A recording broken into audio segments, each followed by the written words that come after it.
Space station. जब हम ये शब्द सुनते हैं तो दिमाग में साइंस, खोज और इंसानियत की तरक्की की तस्वीरें आती हैं, है ना? लेकिन क्या हो अगर ये पता चले कि इसकी कहानी विज्ञान से नहीं बल्कि युद्ध और बदले की आग से शुरू हुई थी? जी हां, आज हम इसी छुपे हुए इतिहास के पन्ने पलटेंगे और देखेंगे कि कैसे इंसान की सबसे बड़ी वैज्ञानिक कामयाबियों में से एक की जड़ें असल में एक बहुत गहरे संघर्ष में छिपी हैं। तो चलिए सीधे मुद्दे पर आते हैं। वर्साई की संधि और ऑर्बिट में तैरता हमारा स्पेस स्टेशन, इन दोनों का आपस में क्या कनेक्शन हो सकता है? सुनने में तो बिल्कुल अजीब लगता है ना, पर यकीन मानिए इन दोनों के बीच एक बहुत ही गहरा और चौंकाने वाला रिश्ता है। तो ये कहानी किसी साइंटिस्ट की लैब या किसी बड़े सी ऑब्जर्वेटरी से शुरू नहीं होती। नहीं, इसकी शुरुआत होती है उन घटनाओं से जिन्होंने आगे चलकर सेकेंड वर्ल्ड वॉर की नींव रखी। और सच कहूं तो यही इस पूरे विश्लेषण की सबसे हैरान कर देने वाली बात है। तो हमारी कहानी का पहला अध्याय, बदले की संधि। और ये सब शुरू हुआ एक कागज के टुकड़े से। एक ऐसी ट्रीटी, एक ऐसी संधि जिसने एक पूरे देश को इतना जलील किया, इतना अपमानित किया कि उसने दुनिया को तबाह करने की ही ठान ली। तो हुआ ये कि पहले वर्ल्ड वॉर के बाद जर्मनी पर वर्साई की संधि थोप दी गई। और ये कोई मामूली संधि नहीं थी। इसके तहत जर्मनी की सेना को समझिए लगभग खत्म ही कर दिया गया। उनकी जमीन छीनकर पड़ोसी देशों में बांट दी गई। और तो और उन पर इतना भारी जुर्माना लगाया गया, इतना भारी कि उनकी इकॉनमी, उनकी अर्थव्यवस्था पूरी तरह से बैठ गई। अब जाहिर है इस अपमान ने जर्मन लोगों के दिलों में बदले की एक ऐसी आग जलाई जिसने आगे चलकर हिटलर को सत्ता तक पहुंचा दिया। और हिटलर के सत्ता में आने से पहले ही जर्मनी ने चुपके चुपके अपनी वायुसेना, जिसे लुफ्टवाफे कहते थे, उसे मजबूत करना शुरू कर दिया था। उनका एक ही लक्ष्य था, उन्हें एक ऐसी बढ़त चाहिए थी जो किसी के पास न हो, और वो बढ़त थी बहुत ज्यादा ऊंचाई पर महारत हासिल करना। उन्हें ऐसे फाइटर प्लेन चाहिए थे जो आसमान में बहुत बहुत ऊपर तक जा सकें। पर यहां एक बड़ी प्रॉब्लम थी। इतनी ऊंचाई पर विमान उड़ेगा कैसे? पायलट सांस कैसे लेगा? वहां के तापमान का क्या होगा? और इन्हीं सवालों के जवाब में स्पेस रेस की पहली सीढ़ी छिपी हुई थी। अब आता है कहानी का दूसरा हिस्सा, एक साहसी का सौदा। और यही हमारी कहानी में एंट्री होती है एक स्विस फिजिसिस्ट की। नाम था ऑगस्ट पिकार्ड। एक ऐसा इंसान जिसका सपना बस एक था, वो बस ये जानना चाहता था कि हमारे वायुमंडल के ऊपरी हिस्से में आखिर है क्या। तो पिकार्ड साहब अपनी रिसर्च के लिए दुनिया भर में फंडिंग मांग रहे थे, सबसे पैसे मांग रहे थे, लेकिन उन्हें हर जगह से एक ही जवाब मिला, अंतरिक्ष में क्या रखा है, वहां कुछ नहीं है। सबने उन्हें मना कर दिया। और तभी जर्मन सेना ने उन्हें एक ऑफर दिया, एक ऐसा ऑफर जिसे वो मना नहीं कर पाए। उन्होंने कहा, देखो, हम तुम्हें सारे पैसे देंगे, बस बदले में तुम जितनी भी जानकारी ऊंचाई पर इकट्ठा करोगे वो सब हमें दे देना। पिकार्ड को पैसे चाहिए थे, जर्मनी को डेटा, दोनों का फायदा था और सौदा पक्का हो गया। और इसी सौदे का नतीजा ये हुआ कि 27 मई 1931 को ऑगस्ट पिकार्ड और उनके असिस्टेंट पॉल काइफर ने इतिहास रच दिया। वो एक छोटे से एल्यूमिनियम के गोले में बैठकर 15 किलोमीटर की ऊंचाई तक पहुंच गए। सोचिए, 15 किलोमीटर, एक ऐसी ऊंचाई जहां उनसे पहले कोई भी इंसान कभी नहीं पहुंचा था। लेकिन यह मिशन जितना ऐतिहासिक था उतना ही खतरनाक भी। ऊपर पहुंचते ही उनके कैप्सूल में एक छोटा सा छेद हो गया और सारी ऑक्सीजन लीक होने लगी। उस पल मौत को इतना करीब देखकर पॉल काइफर ने घबराकर पिकार्ड से सिर्फ एक बात कही, महाराज, आज मरेंगे। उन्हें लगा कि बस अब सब खत्म।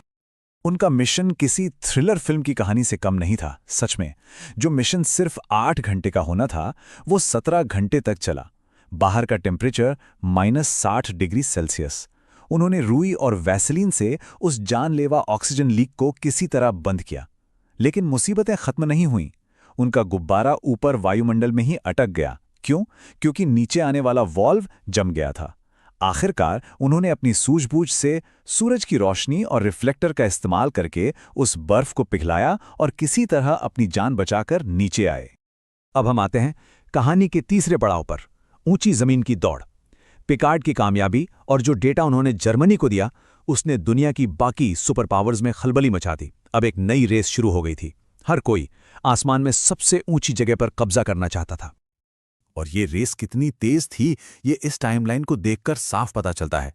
देखिए, 1931 में पिकार्ड, जिन्हें जर्मनी ने फंड किया था, ठीक 3 साल बाद 1934 में सोवियत संघ ने उनका रिकॉर्ड तोड़ दिया। और उसके अगले ही साल 1935 में अमेरिका ने सोवियत का रिकॉर्ड तोड़ दिया। मतलब एक के बाद एक। ये असल में दुनिया की पहली स्पेस रेस थी, जिसे सेकेंड वर्ल्ड वॉर ने कुछ वक्त के लिए थाम दिया। लेकिन इस चमक दमक वाली रेस के पीछे एक बहुत ही दुखद कहानी भी छिपी है। जो सोवियत मिशन 1934 में रिकॉर्ड तोड़ने गया था, वो एक भयानक त्रासदी में खत्म हुआ ये कि रिकॉर्ड बनाने के चक्कर में वो लोग जरूरत से ज्यादा ऊंचाई पर चले गए। उनके गुब्बारे में छोटे छोटे माइक्रो टीयर्स आ गए, और जब वो नीचे आ रहे थे तो उनका गुब्बारा अपनी उछाल खो बैठा और किसी गोली की रफ्तार से जमीन से जा टकराया। उस हादसे में पूरा क्रू मारा गया और सोवियत सरकार ने इस खबर को दुनिया से पूरी तरह छुपा लिया। अगला अध्याय, ऑर्बिट में हथियार। तो सेकेंड वर्ल्ड वॉर खत्म हुआ, लेकिन ये रेस नहीं रुकी, बल्कि कोल्ड वॉर के दौरान इसने एक और भी खतरनाक मोड़ ले लिया। अब ये सिर्फ ऊंचाई की दौड़ नहीं थी, ये अंतरिक्ष को हथियारों का अड्डा बनाने की होड़ बन चुकी थी। तारीख थी 4 अक्टूबर 1957। इस दिन सोवियत संघ के सैटेलाइट स्पुतनिक 1 ने अमेरिका के आसमान से उड़ान भरी, और बस पूरे अमेरिका में पैनिक फैल गया। एक डर का माहौल बन गया। हर किसी को लगा कि अब सोवियत संघ अंतरिक्ष से उनकी जासूसी कर रहा है, उन पर नजर रख रहा है। और जानते हैं, इसी डर का नतीजा था 1958 में नासा की स्थापना।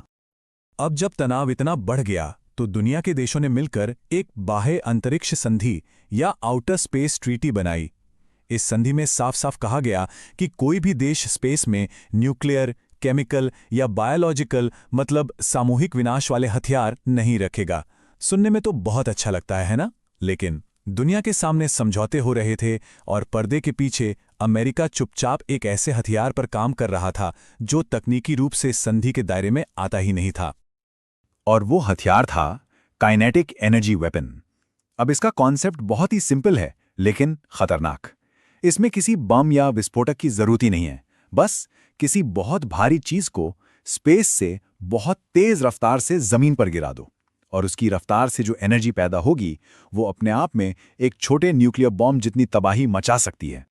इस सीक्रेट प्लान का नाम था प्रोजेक्ट थॉर, और इसका निकनेम था रॉड्स फ्रॉम गॉड, मतलब भगवान के भेजे हुए डंडे। अमेरिका का प्लान था कि टेलीफोन के खंभे जितने बड़े बड़े टंगस्टन के रॉड्स को ऑर्बिट से गिराया जाएगा। और सबसे चालाकी की बात यह थी कि क्योंकि इसमें कोई बम या विस्फोटक नहीं था, तो तकनीकी तौर पर यह उस संधि का उल्लंघन भी नहीं कर रहा था। है ना कमाल का और खतरनाक प्लान? तो जब सोवियत संघ को इस प्लान की हवा लगी तो उन्होंने कोई घुमा फिराकर जवाब नहीं दिया। उनका जवाब बिल्कुल सीधा था।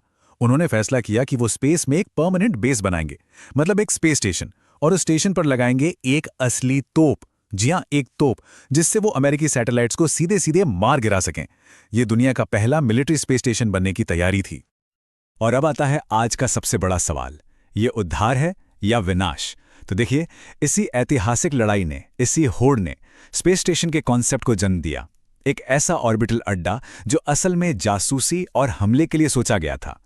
आज जब हम देखते हैं कि दुनिया के कई देश अपने अपने स्पेस स्टेशन बनाने की तैयारी में हैं, तो ये सवाल पूछना लाजमी है, क्या इतने सालों में इनका असली मकसद बदला है? देखिए, आधिकारिक तौर पर तो हमें यही बताया जाता है कि इंटरनेशनल स्पेस स्टेशन पर बहुत ज़रूरी साइंटिफिक रिसर्च हो रही है, जैसे कि माइक्रोग्रेविटी में सब्जियां उगाना, पानी को 94% तक रिसाइकिल करना, और ये समझना कि स्पेस का इंसानी शरीर पर क्या असर होता है। ये सब बहुत ज़रूरी है, इसमें कोई शक नहीं। लेकिन जो इतिहास हमने अभी अभी देखा है, उसे देखते हुए ये सवाल तो उठता है कि क्या ये पूरी तस्वीर है? तो क्या ये सच में पूरी कहानी है, या फिर ये स्पेस स्टेशन किसी और ही खेल का मंच है, किसी ऐसे खेल का जो शायद कहीं ज्यादा खतरनाक हो सकता है?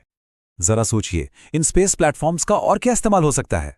सैद्धांतिक रूप से एक स्पेस स्टेशन से EMP यानी इलेक्ट्रोमैग्नेटिक पल्स हमला किया जा सकता है। एक ऐसा हमला जो किसी भी देश के पूरे पावर ग्रिड और सैटेलाइट्स को एक झटके में बंद कर सकता है, उन्हें वापस पाषाण युग में भेज सकता है। कुछ थ्योरीज तो ये भी कहती हैं कि इनका इस्तेमाल मौसम को कंट्रोल करने के लिए हो सकता है, मतलब कहीं सूखा पैदा करना, कहीं बाढ़ लाना, या फिर स्पेस से ऐसे बायोलॉजिकल वेपन्स, ऐसे वायरस छोड़ना जिनका सोर्स कभी ट्रेस ही न किया जा सके। ये वो डरावनी संभावनाएं हैं जो स्पेस के सैन्यीकरण के साथ जुड़ी हुई हैं। तो आखिर में सवाल बस यही एक रह जाता है, ऑर्बिट में तैरती ये चौकियां, ये जो हमारे अड्डे हैं, ये इंसानियत के उद्धार का जरिया हैं या फिर उसके विनाश का हथियार बनने वाले हैं? इस सवाल का जवाब शायद हमें आने वाला